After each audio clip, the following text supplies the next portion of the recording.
Ayan, magandang umaga mga kakwento. Medyo maulan na araw at medyo may masama ng panahon. At kasama pa rin natin si Lolo. Hi Lo, kumusta? Mabuti. Lo, saan mo kayo naglima yon at kayo ay nawala?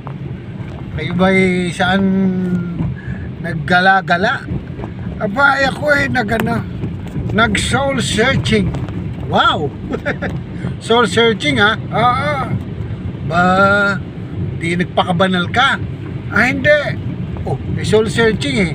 Eh kayo ba naman ay nagtagumpay sa inyong soul searching? Aba, oo. At natagpuan ko ang soul. Natagpuan mo ang soul. Saan? Aba, yung soul pala ay nasa South Korea.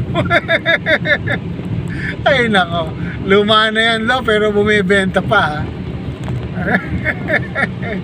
Pero alam mo Lo, mas kawawa yung kapitbahay ko na best friend. Kaibigan ko yun eh.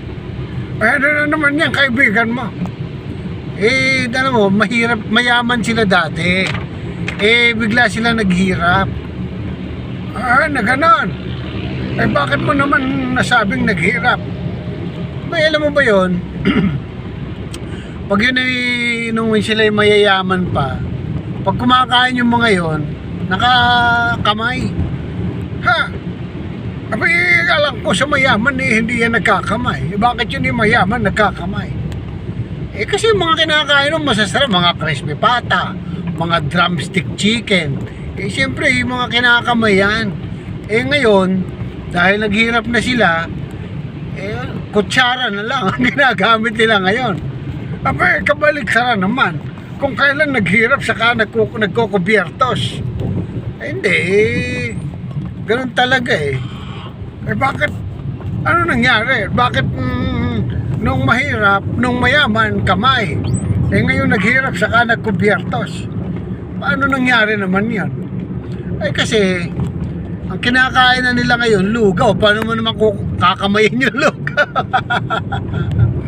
Ay nako, luma na. Bumibenta pa. Eh, binibenta ko sa'yo eh. Pero alam mo, mas kawawa ako nung ko'y bata pa. Kawawa ka. Eh, mahirap lang kami noon eh. Ah, oo nga. Ngayon nga lang pala gumanda-ganda ang iyong buhay. Eh bakit naman? Bakit naman naging kawawa ka nun? Aba, alam mo noon eh, ang bahay namin, eh, pag dumadaan yung mga classmate ko, tsaka yung aking crush. Wow, may crush ka. Aba, syempre, eh ako hiyang-hiya. Ba? Bakit naman nahihiya ka? Eh, dumadaan lang naman yung classmate mo, tsaka mga yung crush mo. Kasi yung bahay namin, yung mahirap lang kami. Yung tatay ko kasi umutang sa Bombay ng yero. Oh, yero. Eh maswerte nga kayo, ang bubong pala ng bahay nyo, yero. Eh utang nga lang sa Bombay. Eh ngayon, ano nangyari? Eh maswerte nga kayo, alam nyo kasi nung araw kahit naman ngayon, ang mga bahay, mga pawid eh. Lalo sa mga bandang probinsya. Eh, ba't mo naman kinahihiya naman yung bahay mo? Eh, yero na pala ang bubong. Eh, kasi noon, nang umutang ang tatay ko sa Bombay, yero ang inutang. Eh, nakalimutan niya na padagdagan ng pambili ng pako.